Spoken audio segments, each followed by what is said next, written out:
महज $250 के साथ एक कमरे से शुरू होने वाली कंपनी ने एक मुल्क को टेक्नोलॉजी स्टार्टअप्स और मौके की सरजमीन में बदल दिया। $250 से शुरू होने वाली इस कंपनी का सालाना रेवेन्यू $17 अरब से जायद और मौजूदा मार्केट कैपिटलाइजेशन तकरीबन $72 अरब है। गो के 24 अगस्त 2021 को इस कंपनी ने $100 अरब की मार्केट कैपिटलाइजेशन की नफसियाती हद भी अबूर की और इंडिया की $100 अरब वैल्यूएशन वाली 4 कंपनियों में अपनी जगह बनाई। ये कंपनी बैनुल-अक़वामी सतह पर financial services, retail communication, energy, utilities, human resources, software, high tech, manufacturing और लाइफ साइंसेज में अपनी खिदमात फराहम कर रही है और उसके इंडिया समेत दुनिया भर में मुलाजमीन की तादाद तकरीबन 3.5 लाख है। इस एक कंपनी ने मुहावरतन नहीं बल्कि हकीकतन दुनिया का इंडिया को देखने का नज़रिया बदल दिया। जो दुनिया पहले इंडिया को जोगियों और साधुओं की सरजमीन के तौर पर देखती थी, अब वही इसे टेक्नोलॉजी और स्टार्टअप्स के मरकज़, मौके की सरजमीन और उभरती हुई मईशत के तौर पर देखती है। कई सरबराहान मुमलिकत कंपनी के हेडक्वार्टर्स का दौरा कर चुके हैं। इस कंपनी की कहानी शुरू होती है जनवरी 1981 से, जब कर्नाटका के एक इंजीनियर NR नारायण मूर्ति ने अपने 6 इंजीनियर्स के साथ एक नई कंपनी बनाने का आइडिया शेयर किया। 6 माह बाद 2 जुलाई 1981 को नारायण मूर्ति ने अपनी बीवी सुधा मूर्ति से कुछ रकम उधार लेकर इन्फोसिस कंसल्टेंट्स प्राइवेट लिमिटेड के नाम से कंपनी रजिस्टर करवाई और कर्जे से खरीदे अपने घर का एक कमरा उसका दफ्तर बना दिया। कर्नाटका के सितला घाट शहर के एक ब्राह्मण खानदान में पैदा होने वाले नारायण मूर्ति IIT कानपुर से इलेक्ट्रिकल इंजीनियरिंग में मास्टर्स डिग्री करने के बाद IIM अहमदाबाद में रिसर्च एसोसिएट और चीफ सिस्टम्स प्रोग्रामर के तौर पर काम कर चुके थे। उन्होंने इलेक्ट्रॉनिक्स कॉरपोरेशन ऑफ इंडिया के लिए भारत का पहला time sharing computer system design किया और सॉफ्ट्रॉनिक्स के नाम से अपनी पहली कंपनी बनाई जो नाकाम रही। नारायण मूर्ति के मुताबिक वो पहले कम्युनिस्ट नजरियात के ज़ेर असर थे, लेकिन सन 74 में यूगोस्लाविया और बल्गारिया के बॉर्डर पर इसी वजह से गिरफ्तारी और मुल्क बदरी ने उनके सियासी नजरियात को किसी कदर कैपिटलिज्म की जानिब मोड़ दिया। वो कहते हैं कि नजरिए की यही तब्दीली इन्फोसिस की बुनियाद रखने की वजह बनी।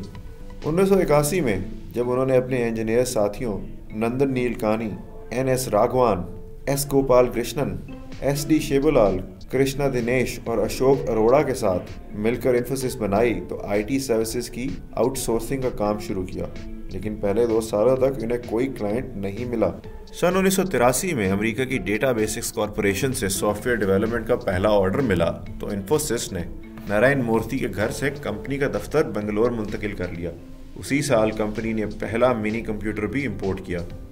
अगले 8 साल इन्फोसिस के लिए बिल्कुल आसान न थे। ज़्यादातर बानी इंजीनियर्स की महारत कंप्यूटर कोडिंग में थी और वो उसके ज़रिए अमरीकी टेक इंडस्ट्री को फतह करना चाहते थे, लेकिन कोई रास्ता दिखाई नहीं दे रहा था। इन्हीं मुश्किल सालों के दौरान अमेरिका की कर्ट सैलमन एसोसिएट्स के साथ इन्फोसिस का जॉइंट वेंचर हुआ जो मार्केटिंग के लिए था, लेकिन सन 1999 में ये जॉइंट वेंचर भी ख़त्म हो गया और कंपनी मज़ीद बहरान का शिकार हो गई। अमेरिका से मुतालिक मामलात गोपाल कृष्णन देखते थे। वो कहते हैं कि हमारे साथ पड़े हुए लोगों के पास कारें और ज़ाती घर थे और हम में से अक्सर अपने घर बेचकर सारी जमा पूंजी कंपनी में लगा चुके थे। जॉइंट वेंचर ख़त्म हुआ तो फाउंडर टीम में हर किसी को यकीन था कि कंपनी अब बंद हो जाएगी।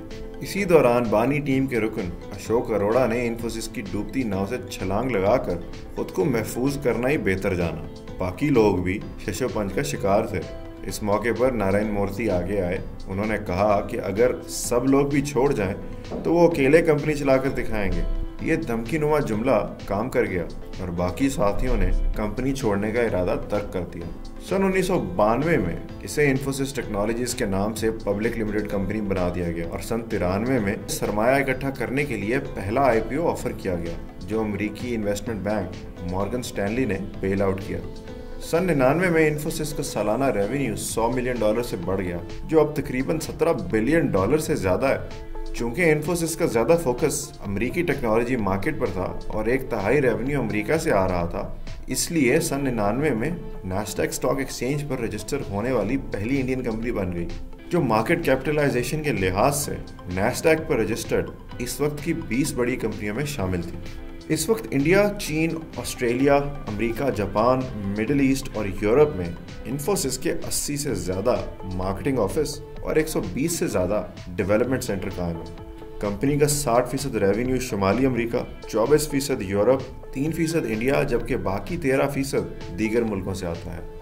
इस कंपनी के क्लाइंट्स में visa, Reebok, Boeing, Cisco systems और हार्ले डेविडसन समेत 315 बैनुल-अक़वामी कंपनी और कॉरपोरेशन शामिल हैं और ये इंडिया की सबसे बड़ी आईटी सर्विसेज एक्सपोर्टर है। इंडिया की इस कंपनी ने सन 2003 से सन 2022 तक अमेरिका, जर्मनी, ऑस्ट्रेलिया और दीगर मुल्कों में IT insurance, finance, automation technology, machine learning और डिजिटल सॉल्यूशंस की तकरीबन 17 कंपनियों को अक्वायर किया। सन 2002 में इस कंपनी ने मैसूर में दुनिया की सबसे बड़ी corporate university Infosys global education centre के नाम से कायम की, जहां बैनुल-अक़वामी सतह के 400 इंस्ट्रक्टर्स सालाना 14,000 मुलाजमीन को मुख्तलिफ टेक्नोलॉजीज़ की ट्रेनिंग देते हैं। मैसूर में ही इन्फोसिस लीडरशिप इंस्टीट्यूट कायम किया गया है, जहां कंपनी के मुस्तकबिल की क़यादत तैयार की जाती है। सन 2006 में institute of chartered accountants of India ने इन्फोसिस को हॉल ऑफ फेम में शामिल किया। सन 2012 में इसे दुनिया की मोस्ट इनोवेटिव कंपनीज की फोर्ब्स लिस्ट में 19वें नंबर पर रखा गया। सन 2013 में इन्फोसिस दुनिया की 18वीं बड़ी आईटी सर्विसेज प्रोवाइडर करार पाई और सन 2020 में इसे रिटेल सर्विसेज और सन 2021 में डेटा एंड एनालिटिक्स सर्विसेज में वर्ल्ड लीडर करार दिया गया।